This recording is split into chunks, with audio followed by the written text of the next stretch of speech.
La radio est une imagination. Imagination. La vôtre. Bienvenue sur iRadio 90. 10h11 sur iRadio, vous écoutez l'Air du temps.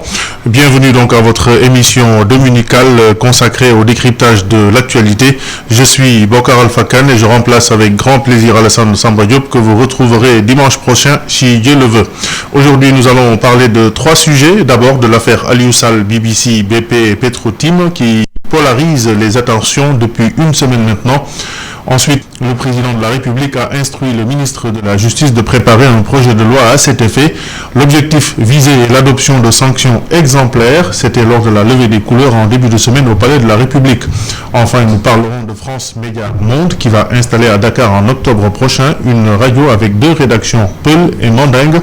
Ces trois sujets ont un fil conducteur, l'opinion publique. C'est en tout cas sous cet angle qu'on va en parler avec nos deux invités, Maître Ndiogou Ndiaye, avocat à la Cour. Bonjour Maître. Bonjour Bokar. Merci d'avoir accepté notre invitation. C'est la première fois que vous venez à l'émission. Oui, c'est la première fois que je viens à l'émission moi-même, mais je la suis depuis le début et c'est une émission extrêmement intéressante. Je suis honoré d'y participer aujourd'hui. Très bien, merci beaucoup Maître. Et nous avons comme second invité Abdoulaye Biaye, sociologue et formateur à l'Institut supérieur de management.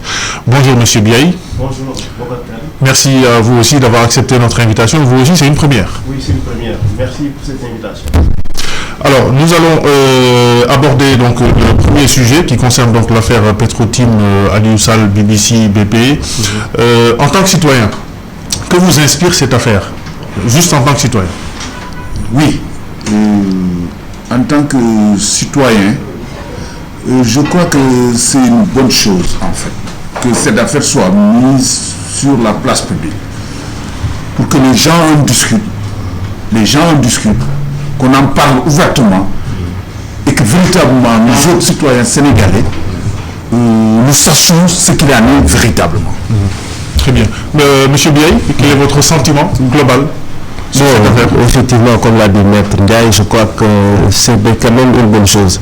C'est une bonne chose pour que les Sénégalais s'intéressent d'abord un peu à la gestion de notre pays, à la question de gouvernance.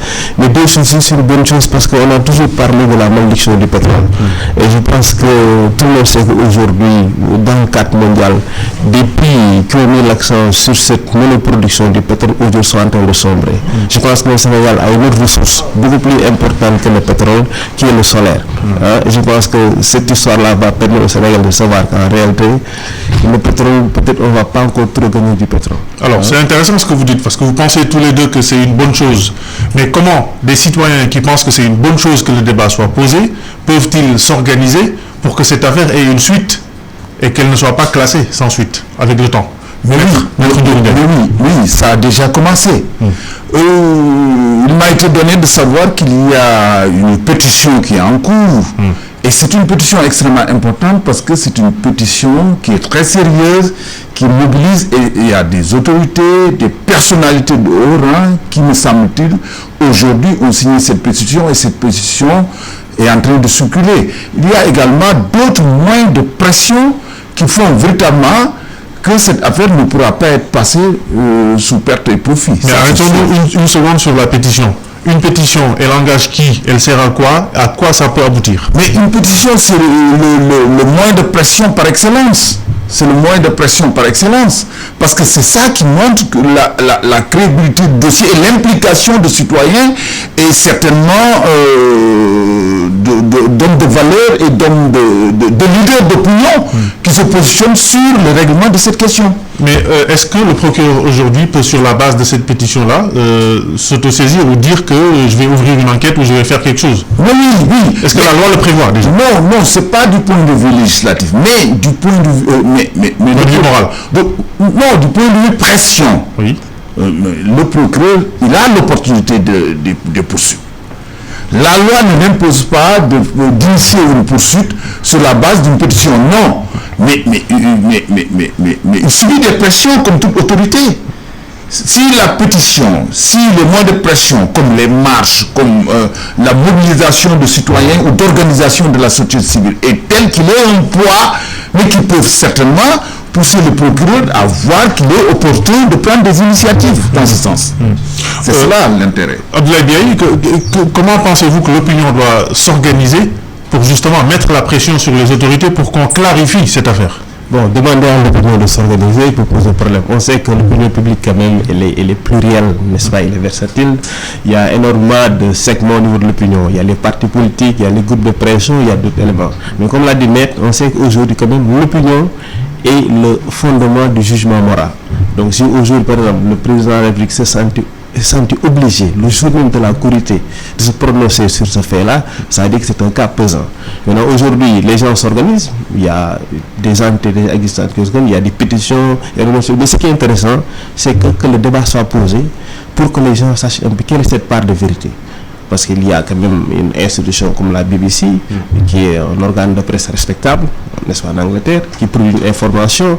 Il y a la réaction de la British Petroleum, une multinationale, il y a la réaction du gouvernement sénégalais, il y a la réaction de l'intéressé. Maintenant, il faudrait que, je pense que seul quelqu'un comme le procureur ou bien d'autres institutions peuvent nous aider pour avoir la part de vérité. Les Sénégalais ont besoin de savoir, parce que quand même, on a de grosses attentes par rapport à cette découverte du pétrole.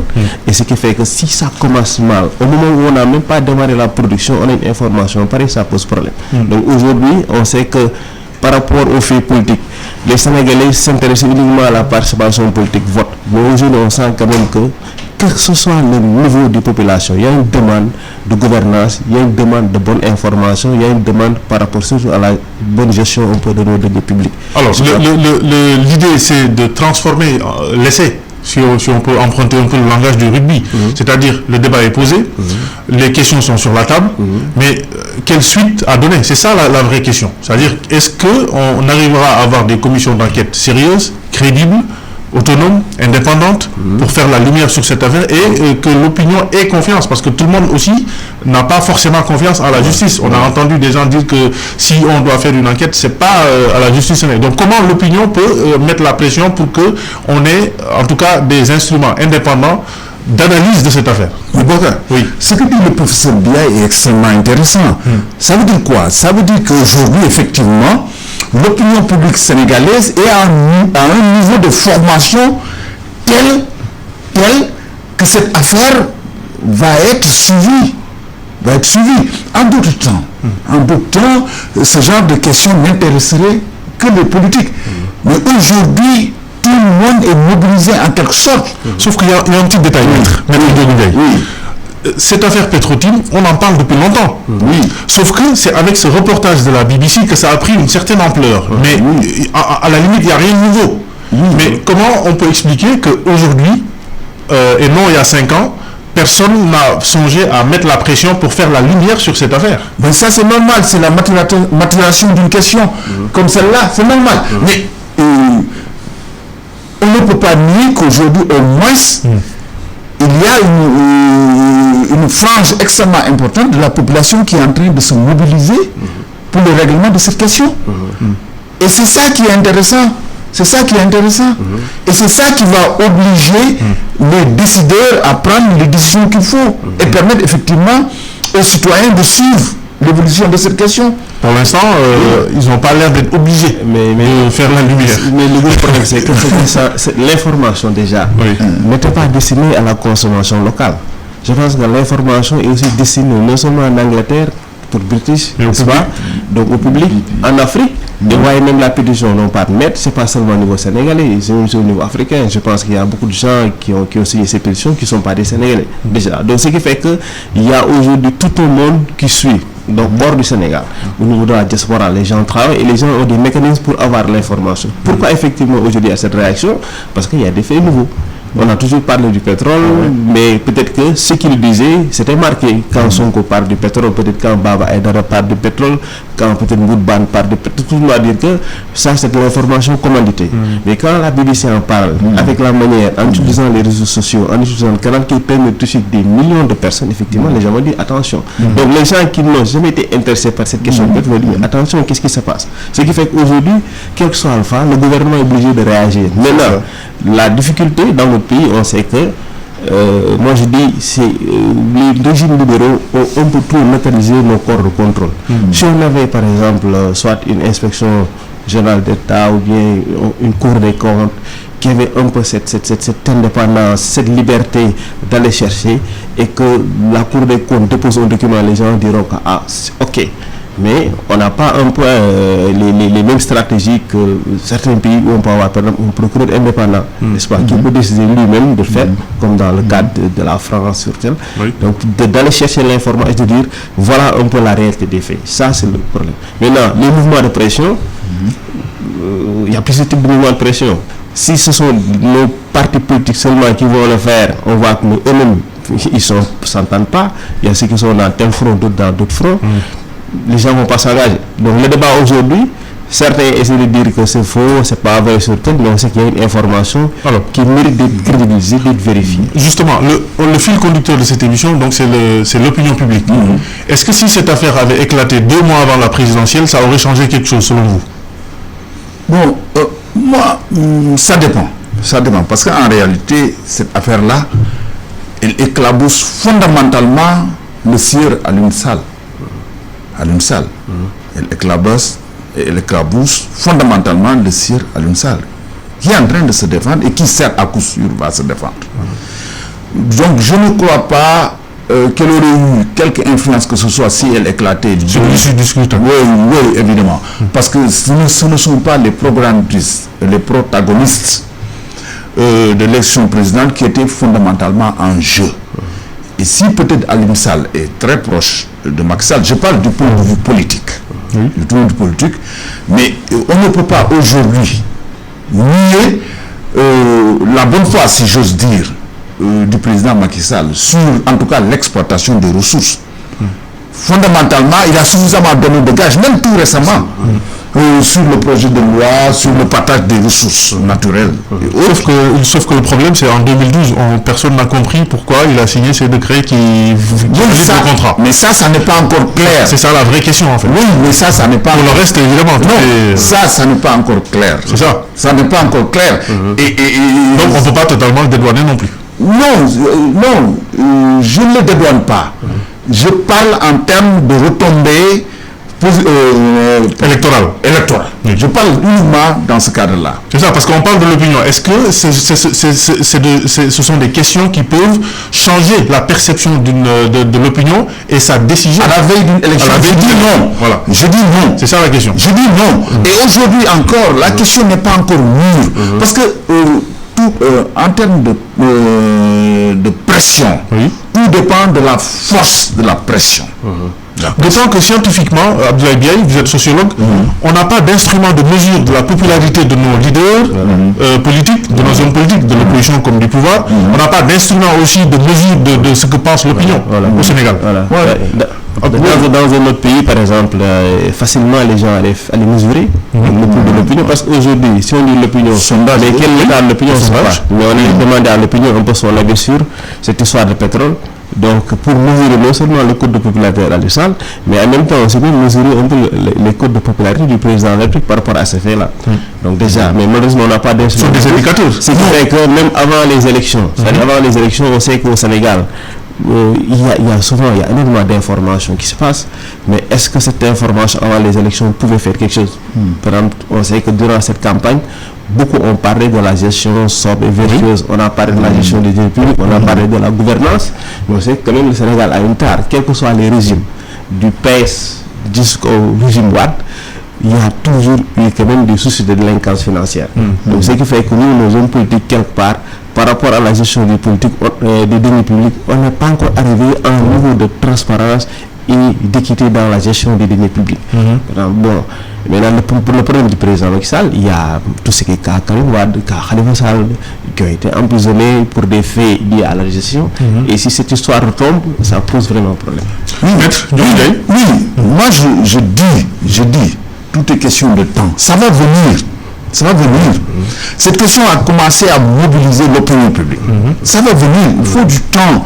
Je suis sûr que les décideurs, le président de la République lui-même, le procureur de la République ne peuvent plus se dédouaner pour la résolution directe de cette question. C'est sûr.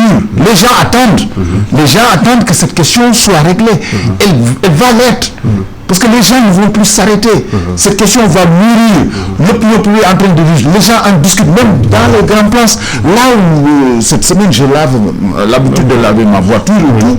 Mais des gens que vous ne soupçonnez même pas d'être intéressés par une telle question soulèvent le débat, en discutent en des termes insoupçonnés. Donc c'est ça, voilà en réalité le sens d'une opinion publique. Et je dis encore une fois, au Sénégal, l'opinion publique est en train de mûrir, est en train de se développer, est en train de mûrir. On avait jusqu'à maintenant laissé laisser la pression, laisser la discussion sur les décisions importantes qui nous intéressent nous-mêmes, Sénégalais, aux politiciens. Maintenant, les gens sont en train d'être intéressés par ces questions, de se mobiliser, soit en termes de pétition, soit en termes de marche, soit en termes de débat, et ça va continuer. Maintenant, vous, pour être concret, Maître Ndiogou Ndiaye, avec tout ce qui vient d'être dit, qu'est-ce que vous pensez qu'est-ce qu'on doit faire pour tirer cette affaire au clair selon vous? Commission d'enquête, information judiciaire, enquête en Angleterre ou aux États-Unis, qu'est-ce qu'on doit faire selon vous? Moi, le professeur Biaï l'évoquait tantôt. Vous savez, au Sénégal, ici, on a énormément de corps de contrôle. On a énormément de corps de contrôle. Mais ils sont bridés. C'est juste sur cette question, libérer les corps de contrôle pour qu'ils agissent. Libérer, c'est-à-dire, par exemple, l'IGE, l'exempter de la sortie de la présidence de la République. C'est ça. Ou bien leur donner l'ordre. Sauf que si le président ne leur donne pas une lettre, ils ne peuvent pas agir. Mais je dis, aujourd'hui, la pression se développe. Elle va être tellement forte. Ne serait-ce que pour sa crédibilité, le président de la République ne peut plus comme... Donc pour vous, il faut qu'on ait des corps de contrôle forts et indépendants. On a des corps de contrôle. Oui, mais ils ne sont pas indépendants. Oui. Je dis il faut les libérer. Il faut les libérer. J'ai parlé de débrider. Il faut les libérer, les laisser agir. Et on va voir, vous déposez le rapport, ainsi de suite, on va voir. Sauf qu'il y a un rapport qui est là-bas dont certains demandent la déclassification et qui n'est pas encore déclassifié et qui contient un certain nombre de choses. Il y a cette dimension des corps de contrôle, il y a aussi l'aspect purement judiciaire avec le procureur de la République. Qui aurait accès à tout ça. Non, aujourd'hui, rien n'empêche le procureur de la République de s'autosaisir de la question. Parce que le procureur de la République, c'est lui le gardien de l'ordre public. C'est lui le gardien de l'ordre public. Si cette affaire, si la pression se développait encore, à tel point, le procureur de la République, qui est le gardien de l'ordre public, serait obligé, en termes d'opportunité même, de s'auto-saisir sur cette question. Très bien. Monsieur Biaï, quel est votre sentiment sur l'issue de la chose? Qu'est-ce qu'on doit faire? Moi, je pense que le règlement, c'est au niveau local. Donc, nous n'avons pas d'attendre à voir de l'Angleterre ou tel, parce qu'il soit alpha dans ces pays-là aussi, même s'ils sont des exemples de démocratie, mais les gens sont très forts dans la manipulation de l'opinion. British Petroleum, c'est un très grand groupe. BBC, un grand groupe, n'est-ce pas? Les gens peuvent régler les affaires même à leur niveau, au niveau de l'Angleterre, et ce qui fait qu'après, nous, on passe au perte profit. Donc, on peut, je pense, au niveau local, comme il dit, le président de la République, déjà, aujourd'hui, s'il libère, s'il permet à ces corps de contrôle, comme l'IG, comme la Cour des comptes, de faire un peu nécessaire, je pense que c'est un premier signal. Même avec la crise de confiance qu'on connaît aujourd'hui sur le système local, oui, tout le monde n'a pas confiance forcément. Mais même si tout le monde n'a pas confiance, on sait quand même le Sénégal, nous, institutionnel, on a assez d'organes, on a assez de structures quand même. Sachant que, un petit détail, on a parlé de beaucoup de plaintes ces dernières années, mais aucune plainte n'a jamais été déposée. Ça aussi, c'est un élément bizarre. Oui, mais les choses évoluent tout de même. Ce qu'on pourrait se permettre en termes de rétention de plaintes ou en termes de blocage de ce genre de dossier n'est plus permis aujourd'hui. Et vous savez, la pression de l'opinion publique, sa base fondamentale, c'est la crédibilité. Voyez-vous pourquoi cette affaire-là en relance? C'est parce que c'est BBC. BBC, du point de vue de la crédibilité sur le plan mondial, incontestable. Incontestable. Et c'est cela, la formation d'une opinion publique véritable. Aujourd'hui, l'opinion publique sénégalaise est tellement mûre que si une telle question est soulevée à ce point, on ne peut plus faire de la rétention. Et mieux, aujourd'hui, cette histoire BBC est tellement bienvenue, puisqu'on parle aujourd'hui de dialogue national.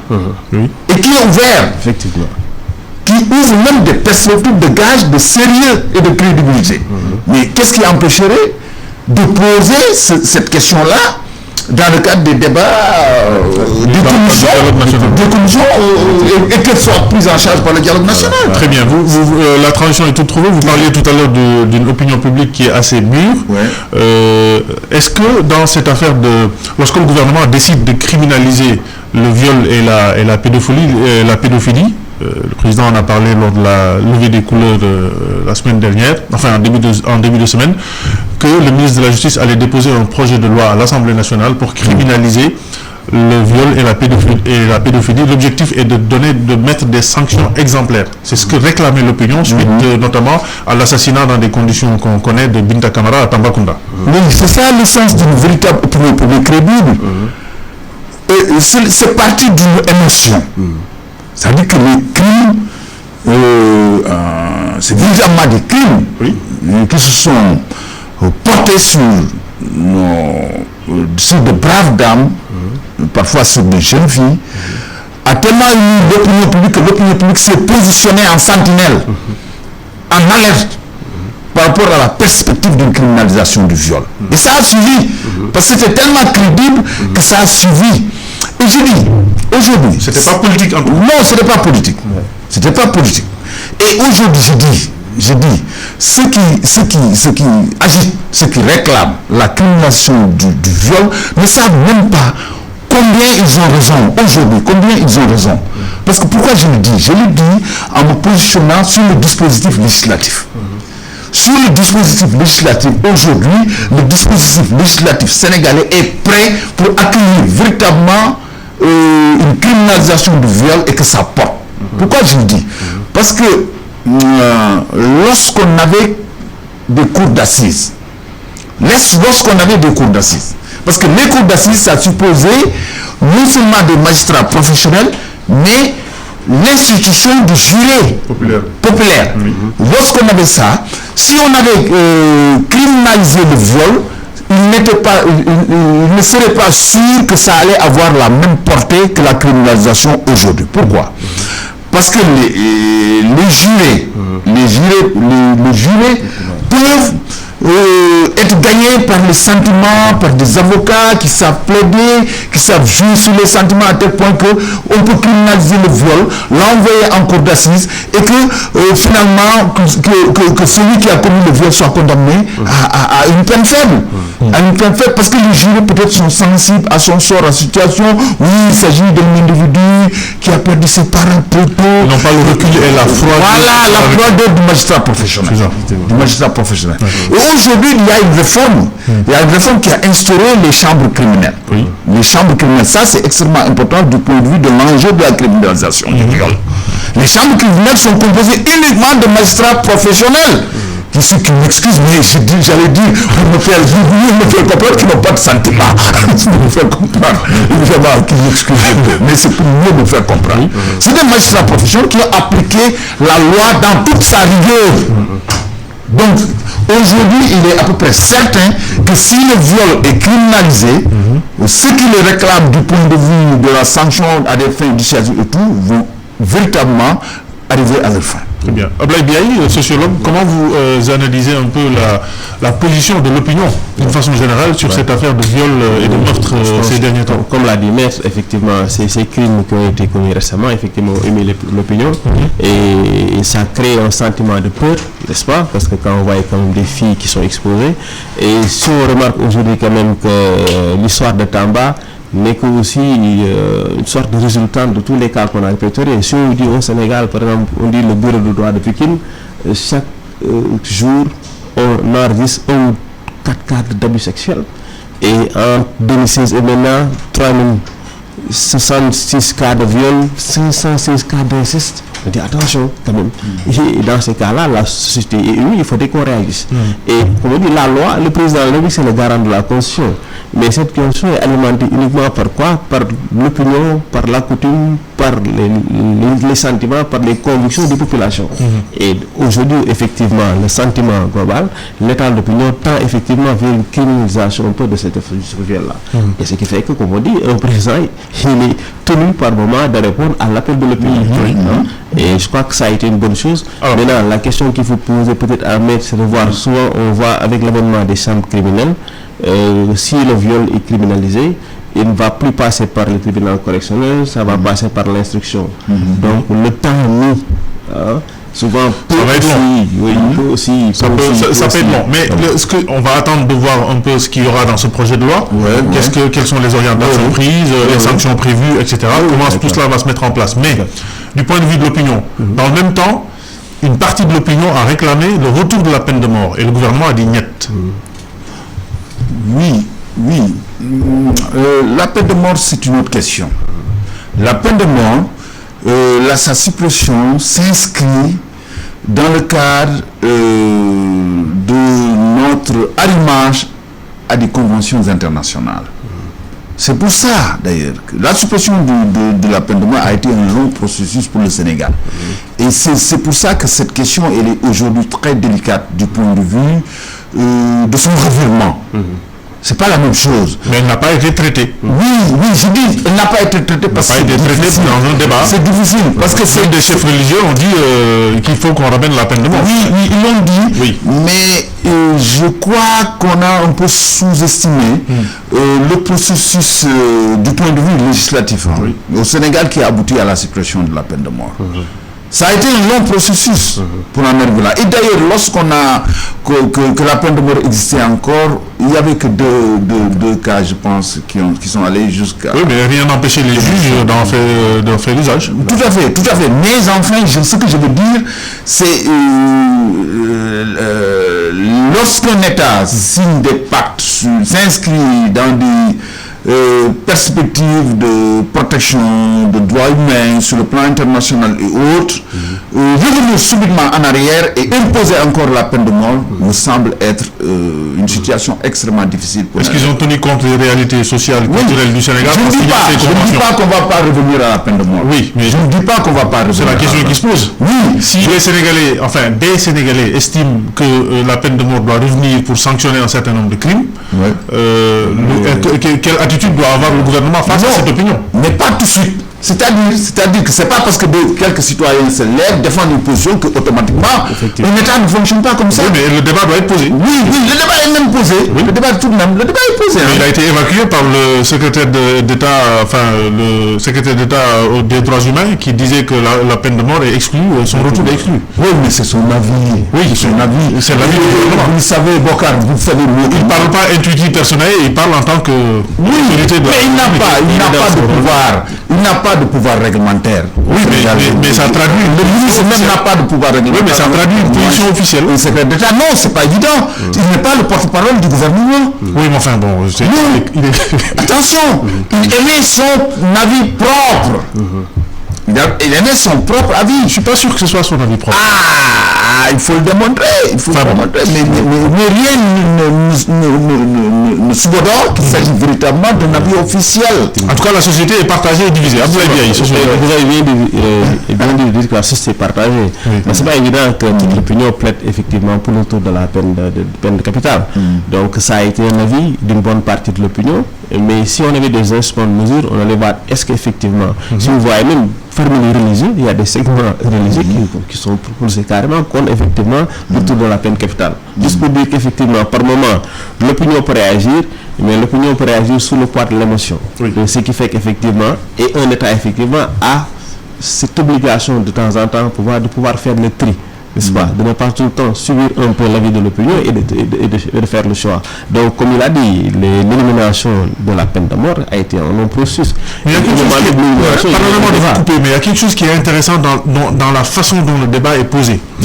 Il y a une partie de l'opinion qui estime que faire revenir la peine de mort ne réglerait pas le problème. Effectivement. Il y a une autre partie de l'opinion qui estime qu'à partir du moment où l'islam dit que c'est la loi du talion, donc quand une personne tue, il faut la tuer, et que c'est dans le Coran, il faut l'appliquer, d'autant qu'au Sénégal, on est 90 ou 95% de musulmans. Il y a certains qui ont émis cette idée. Est-ce que la façon dont on pose le débat n'oriente pas, dans un sens ou dans un autre, les avis et les opinions? Maître. Oui, mais pour la peine de mort, je dis encore une fois, c'est une question difficile. C'est une question difficile. Et comme dit le professeur Biaye, les avis sont partagés. Pratiquement, il y a une frange de la population qui est pour et une autre partie de la population qui est contre. Une autre population qui est contre. C'est véritablement deux camps tranchés pour ou contre la peine de mort. Et que fait le gouvernement dans ces cas-là? Mais c'est extrêmement difficile. Moi, je dis, ce genre de questions, c'est des questions qui vont mûrir. Et il arrivera un temps où le gouvernement devra trancher. Et c'est possible même par référendum, ce genre de questions extrêmement importantes, par référendum. De voir, par référendum, poser la question si ça arrivait à un stade tel que ça c'était devenu une question nationale. Mais je dis encore une fois, c'est une question très sensible, c'est pas la même chose que le viol. Alors en termes d'objectifs, est-ce que la criminalisation du viol et de la pédophilie va changer quelque chose? C'est pas évident de dire. Comme on n'a pas d'instrument de mesure, comme disait le professeur. En tout cas, ces instruments de mesure qu'on connaît dans les pays occidentaux ne sont pas véritablement mis en œuvre, genre sondage et autres au Sénégal. Mais je dois dire une chose. Vous aviez d'ailleurs agité tantôt la question avant de bifurquer sur la peine de mort, vous aviez agité la question tantôt. Ça veut dire quoi? Ça veut dire que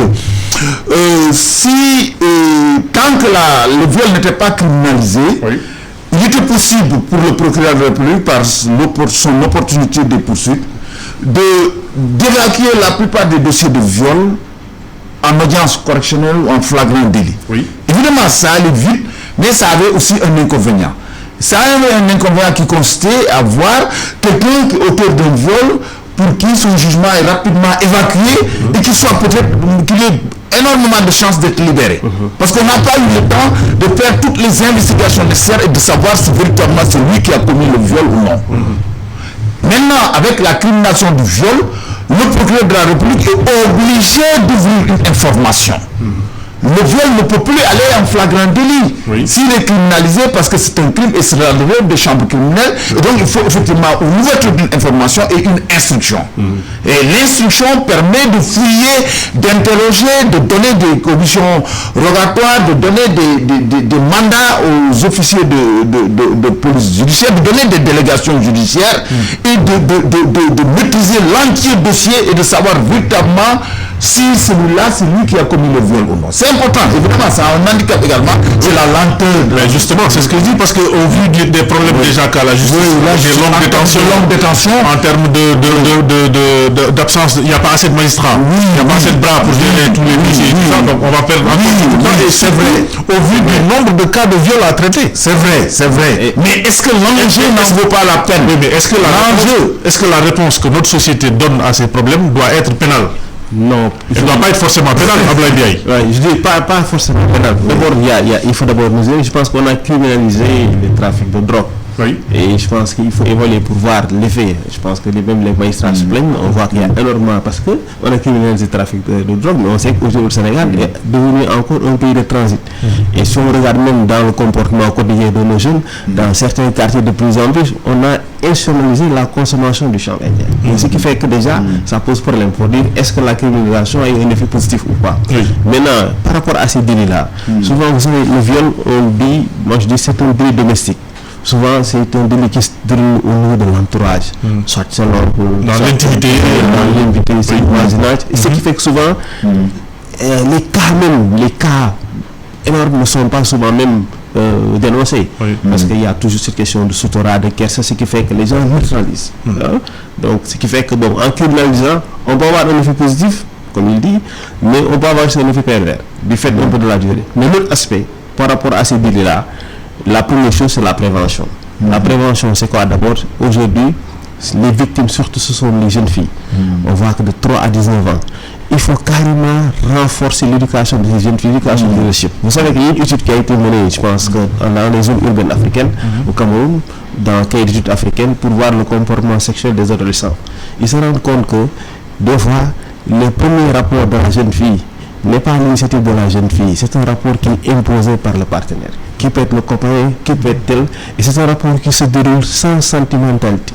C'est-à-dire que c'est parce que quelque part nous sommes dans une société africaine où il y a toujours le mythe de l'homme avec le pouvoir de la polygamie. Si vous regardez même tous ces téléfilms-là, c'est des téléfilms qui valorisent encore le rôle du mâle déjà, et que la fille est dans tous ces rapports de domination, ce qui fait qu'on dit que nos jeunes filles ont du mal souvent à dire non.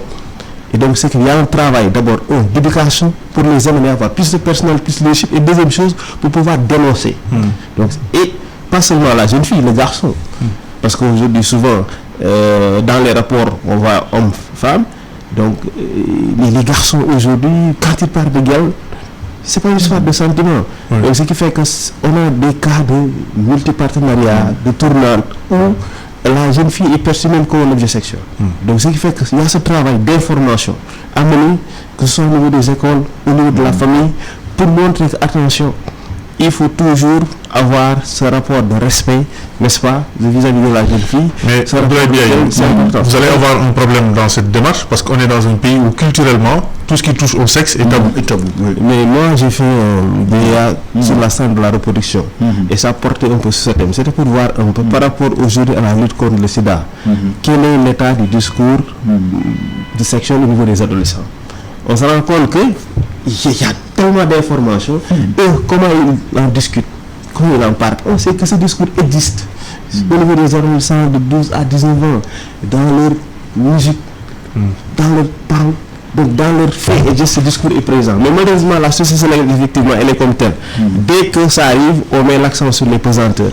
Donc on ne doit pas dire, mais dans les faits, qu'est-ce qui se passe? Si vous regardez aujourd'hui par rapport à la lutte contre le sida, qu'est-ce qu'on fait? On dit d'abord il y a l'approche religieuse, absolument, mais il y a l'approche pragmatique, n'est-ce pas? Pour dire aux enfants, préservez-vous, n'est-ce pas? Donc juste pour dire qu'effectivement nous sommes dans un monde aujourd'hui qui évolue, on a une génération totalement différente des anciennes générations, qui n'est plus la génération X, c'est la génération Y, une génération relative à l'autorité qui est totalement influencée par la mondialisation. Les jeunes d'aujourd'hui, ce qu'ils portent, c'est ce que portent les jeunes mexicains, les jeunes uruguayens, les jeunes américains. Donc ce qui fait que par rapport aux valeurs, il faut qu'il y ait une transformation sociale qui est déjà là. Donc il faudrait que les parents, il faudrait que les systèmes éducatifs, il faudrait que les partenaires sociaux tiennent compte de ces réalités pour voir comment réagir par rapport aux faits jeunes. Donc en gros, réprimer pour dissuader c'est bien, mais il faut sensibiliser et éduquer. C'est fort. Les deux. Il faut concilier les deux. C'est ça, Bokar. C'est les deux. C'est les deux. Mais l'aspect pénal forcément existe. Oui. Forcément, l'aspect pénal. Mais la prise en charge du viol n'est pas que pénale. Elle ne doit pas être que pénale. Comme l'a suggéré le professeur Biaye. Et il a bien cerné la question. Il faut sensibiliser, il faut informer, il faut former, il faut sensibiliser. Il faut aussi que l'État participe par la multiplication de centres ados. Il faut des professionnels, il faut mieux utiliser des éducateurs sociaux, qu'ils aillent dans les écoles. Nous, quand on était à l'école primaire, le mercredi, on avait certains cours. On n'avait pas l'éducation sexuelle. Oui. Mais on avait l'économie familiale. Voilà, l'économie familiale, des trucs comme ça. Pour que ça revienne. Je ne sais même pas si l'économie familiale, ça existe toujours. Mais les éducateurs sociaux spécialisés, c'est le rôle. Il faut qu'ils aillent dans les écoles. Il faut que l'État s'organise mieux de ce point de vue, qu'ils aillent dans les écoles. Et que la parole se libère. Oui, mais que dans les écoles, sur la question des éducations, des éducateurs spécialisés, il y a quand même un problème. Au Sénégal, vous savez, quel que soit dans toutes les sociétés, quels soient les tabous, les pesanteurs sociaux, il y a toujours des enfants en conflit avec la loi. Donc il y aura toujours des crimes. Et ce qu'on fait au Sénégal, on avait par exemple des centres de sauvegarde. Mais malheureusement, on s'est rendu compte que ces centres de sauvegarde ont été détruits pour en faire des habitations, des maisons. Donc ça veut dire ici c'est le tout foncier. C'est pas loin d'ici. Les centres de sauvegarde qui ont servi à la récupération d'enfants difficiles, qui ont été carrément détruits. Maintenant on demande aux éducateurs sociaux d'éduquer en milieu ouvert. Mais dans toute société, je ne dirais pas qu'il y a des enfants par nombre, mais il faudrait qu'il y ait ce dispositif préventif pour pouvoir récupérer certains jeunes développer ce discours. On sait aussi l'aspect pénal, c'est quoi? On a un gros problème par rapport à nos prisons. Donc les prisons sont surpeuplées. Les gens ne souhaitent pas, parce que beaucoup de gens disent que au Sénégal, quand il y a un délit, on va condamner. Mais dès qu'on condamne la même, on demande que la personne sorte de prison parce qu'on connaît l'état de nos prisons. Donc, il faut trouver des peines alternatives. Comme dans d'autres pays, on a des systèmes où on peut récupérer les jeunes, les éduquer, n'est-ce pas? Ils ont sans pourtant les enfermer. Alors, l'opinion est plus ou moins, disons, on va dire globalement d'accord sur la criminalisation du viol et de la pédophilie. En ce qui concerne la peine de mort, c'est un peu plus compliqué, le débat se poursuit. Par contre, on va aborder le dernier sujet de cette émission, c'est nos langues locales. Il y a France Média Monde qui annonce qu'en octobre prochain, ils vont ouvrir une radio à Dakar qui va émettre avec des programmes en peul et en mandingue. Bon, l'objectif visé un tout petit peu, c'est de valoriser un peu les langues africaines comme outil pour apprendre le français, etc. etc. Bon, est-ce qu'on n'a pas un peu perdu, nous autres, le combat sur des langues nationales? C'est-à-dire de véhiculer l'information et de contribuer à former l'opinion, à fabriquer une opinion publique et qui comprenne les enjeux plutôt que de travailler essentiellement sur le français et un peu en wolof. Non, moi, cette question que vous soulevez et que vous nous apprenez d'ailleurs, que France Média Monde va ouvrir ici... C'est la structure qui gère l'audio public. Oui, va ouvrir ici 2 antennes, une radio en pulaar et une radio mandingue. Mandingue, c'est une aubaine. C'est une aubaine. C'est la meilleure promotion de nos langues nationales. Je m'étonne d'ailleurs que nous-mêmes, on ne l'ait pas fait. Au Sénégalais, qu'on ne l'ait pas fait. Je m'étonne qu'on ne l'ait pas fait avant nous-mêmes. Mais maintenant que cela arrive, je dis c'est une bonne chose. C'est la meilleure promotion de nos langues nationales. Et je dis, dans ce pays, si on veut véritablement nous développer, il faut qu'on promeut véritablement nos langues nationales. On ne peut pas se développer véritablement avec la langue d'autrui, avec une langue étrangère. Une langue étrangère, c'est important. Elle est importante. Langue étrangère. Sauf qu'eux, ils viennent pas. Il y a cet aspect pour développer nos langues et tout ça. Sauf qu'eux, ils viennent aussi pour véhiculer une certaine façon de voir. Oui, ça dépend. Ça dépend. De toute façon, l'outil est là, l'extension est là. Il nous appartient aussi, nous, surtout vous, les professionnels de l'audiovisuel, de vous positionner en sentinelle et de voir ce qui va être véhiculé et de pouvoir véritablement défendre s'il y avait déviation et tout. Mais en tant que tel, l'idée me semble bonne. Il y a un appui favorable pour oui, favorable en termes de promotion de langue, c'est en termes de relais également. Vous savez, nous avons énormément de compatriotes à l'étranger et ce genre d'antenne peut-être pour relayer même en Europe ou en Amérique ou ailleurs, dans la diaspora, là où nous avons énormément de le fil conducteur de l'émission, c'est l'opinion. Est-ce que ça ne participe pas à influencer l'opinion dans un sens ou dans un autre? C'est ça un peu le débat à Blaye. Mais vous savez, France Monde sait déjà qu'il y a 20 millions de locuteurs pour la langue peul, 20 millions à travers le monde. C'est pas seulement au Sénégal, 20 millions, c'est déjà quelque chose. Mais aussi parce qu'ils savent qu'il y a un travail qui a été fait. Comme le Sénégal, par rapport à la valorisation des langues locales, on sait que c'est un pays où il y avait plus de presque 50% de tout ce qu'on appelle d'analphabètes, des gens qui ne sont pas lettrés en France. Mais il y a un travail énorme durant des décennies qui a été fait pour former les populations en langue locale. Donc on a eu à valoriser les langues peul, wolof et tel. Donc aujourd'hui, si l'histoire a été traduite en wolof, déjà c'est traduit en wolof, c'est déjà quelque chose. En même temps aussi, donc, il y a des écritures, il y a des gens qui écrivent et lisent en pulaar, des gens qui écrivent et lisent en wolof. Et je pense que le pulaar même a été je pense, indexé avec Microsoft Firefox. Aujourd'hui même, l'Internet même, on peut utiliser la langue pulaar. Alors, une radio comme la Radio Mondiale, qui sait qu'au Sénégal, à un moment, avec les des radios, il y a eu un recul du français par rapport au wolof. Déjà. Donc ça a été constaté. Donc aujourd'hui, la mondialisation, on s'intéresse à quoi? On s'intéresse à élargir sa base clientèle. Donc en allant capter un peu ces locuteurs, ça va permettre de diffuser. Et ils vont diffuser ce qu'on ne fait pas nous. Tout à l'heure, on en parlait. Parce que la radio mondiale met l'accent beaucoup plus sur l'éducation, sur des valeurs, sur tel. Mais qu'est-ce qu'elle va faire? Elle va le faire aussi pour des segments en France. Parce qu'aujourd'hui, si vous voyez, il y a des secteurs, par exemple, qui n'intéressaient pas peut-être des investisseurs. Mais aujourd'hui, dans notre pays, il y a des secteurs qui commencent à être privatisés fortement. Dans l'éducation, vous avez une bonne présence des étrangers qui investissent dans le secteur de l'éducation, qui achètent carrément dans la santé aussi. Dans la santé. Et parce qu'ils disent que même si on dit nous sommes pauvres, eux ils voient quels sont les points positifs, quels sont les zones fortes où on peut faire un peu de l'argent, où on peut faire de l'économie. Et la langue aujourd'hui est un instrument. Donc, ouvrir effectivement une antenne locale en Pulaar et Wolof, mais ils vont avoir en Mandeng plutôt, donc ils vont avoir effectivement des capteurs de locuteurs que RFI qui émettait en zone normale en français, on ne peut pas capter. Et ça va être quelque chose pour eux. Parce que les médias, c'est un problème pour notre pays. Parce que si vous regardez bien dans les différents médias, que ce soit l'audiovisuel public ou le privé, les émissions en langue nationale, en dehors du Wolof, je mets le Wolof à part parce que le Wolof se taille un peu la part par rapport aux autres langues. Mais tout le reste, c'est du folklore et de la culture communautaire. On n'est pas sur du décryptage de l'actualité, de l'information, on n'est pas sur de l'investigation, on n'est pas sur de l'éducation, etc. C'est ça. C'est un problème. Oui, c'est ça. On en parlait tout à l'heure d'ailleurs hors émission. En préparant. Oui, vous savez, c'est aussi une question de moyens. La promotion même de l'information demande des moyens. Et c'est véritablement avec ce genre de radio très puissante, ce qu'ils vont pouvoir prendre en charge certaines questions relatives justement relatives à l'éducation. On en parlait tout de suite là sur le viol. Ces gens peuvent prendre en charge des émissions qui ne sont pas véritablement des émissions portable sur le plan de la publicité, parce que eux, ils ont des moyens de pouvoir prendre en charge ce genre de mission. En fait, c'est une politique qui sous-tend tout cela et qui fait qu'ils auront les moyens de faire ce qu'ils veulent faire. Ce n'est pas notre cas, nous. Il y a déjà un point qui nous lie. Que ce soit au Sénégal et en France, en Europe, nous tous, on a besoin de lutter contre l'immigration clandestine.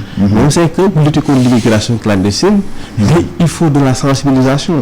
Et les zones où des zones fortement polarophones Mandeng sont des zones de départ. Vraiment, forte pour l'immigration clandestine. Donc si effectivement RFI se positionne en développant des émissions à une base polarophone, ils sont sur 15 langues déjà. Ils peuvent faire énormément de messages. Il y a des programmes, mais à travers les lignes radio, en diffusant des messages au niveau des langues locales, on va toucher énormément de segments. Et ça, nous, normalement, même au niveau Sénégal, on en a besoin. Mais si on met tout l'accent sur l'aspect commercial des choses, sur l'aspect moyen, on passe à côté des choses. Parce qu'on a besoin quand même de cette mission de service public pour prendre en charge certaines questions. En fait, on a un peu dormi. Si vous regardez bien les différents classements et tout ça, les grands groupes étrangers ont toujours eu du mal au Sénégal à cause du Wolof. Parce que si vous allez en Côte d'Ivoire, au Mali, au Burkina et tout ça, au Cameroun, le français est beaucoup plus parlé que dans notre pays. Ce qui fait que ces médias-là, dans les classements de médiamétrie, ils sont en tête. Au Sénégal, c'est l'inverse. Parce que le Wolof reste une langue et les médias privés, nos médias sont assez forts et proposent une offre d'information et d'analyse et d'éducation, etc. et de divertissement en Wolof qui est très forte et difficilement concurrençable. Maintenant, si on déplace les contenus sur d'autres langues qui sont un peu plus vastes, parce que le Wolof c'est le Sénégal dans la région, mais le Mandeng c'est la première langue la troisième langue en Afrique. Le choix il n'est pas innocent. Et ce qui suit ce genre de projet pour les promoteurs, c'est avant tout un avantage pour eux. C'est sûr, c'est un avantage pour eux. Mais je dis aujourd'hui, une fois que cette opportunité est là, nous devons en tirer profit fondamentalement du point de vue de la promotion de nos langues. C'est vrai, comme le disait tantôt le professeur Bia, on a eu à faire des efforts sur le plan de la promotion des langues nationales, mais arriver à une station de radio internationale où certaines préoccupations peuvent relayer sur le plan mondial, je dis c'est une aubaine. C'est une aubaine, il faut en profiter évidemment. Et on sait qu'aujourd'hui, par rapport surtout à l'information, avec tout ce qu'il y a comme TNT, les gens sont à la recherche de production de contenu. Et les gens qui étaient perçus comme des arrangeurs, comme des illettrés, étaient carrément à la marge. Si aujourd'hui, par exemple, RFI développe une antenne en mettant l'accent sur le Polaar et sur le Mandeng, ces Polaar et ces Mandeng qui sont dans des zones périphériques peuvent être des producteurs d'information. Et ce qui fait que quand quelqu'un va produire l'information, il va produire l'information utile, de l'information qu'on ne peut pas avoir au niveau de zone, et ça va changer le cours des choses. Là où, par exemple, nos radios locales étaient premiers, parce qu'à un moment, c'est RFI qui était premier. Et pour crier l'information, tout le monde dit oui, je l'ai entendu, nous dit RFI. Et aujourd'hui, donc les données ont changé. Mais si les gens, parce que nous sommes aujourd'hui dans la mondialisation, les gens sont dans la course pour de la compétitivité, on cherche à être premier partout. Et pour être premier, n'est-ce pas, il faut essayer de voir l'ensemble des facteurs liés à l'environnement. Si la langue locale, si l'environnement local a certaines spécificités, il faut voir comment s'adapter. Et d'ailleurs, le centre qu'ils veulent mettre en place, il comporte une radio, ils vont faire de la production et de la formation. Oui, donc, et puis c'est ça. La vision est globale. Comme disait Bokar tout à l'heure, mais ils n'ont pas choisi innocemment le polar et le manding. Le manding, c'est une zone immense. Absolument. Donc ils ont choisi le Sénégal comme satellite. Mais c'est sur une hinterland extrêmement mouse. Voilà.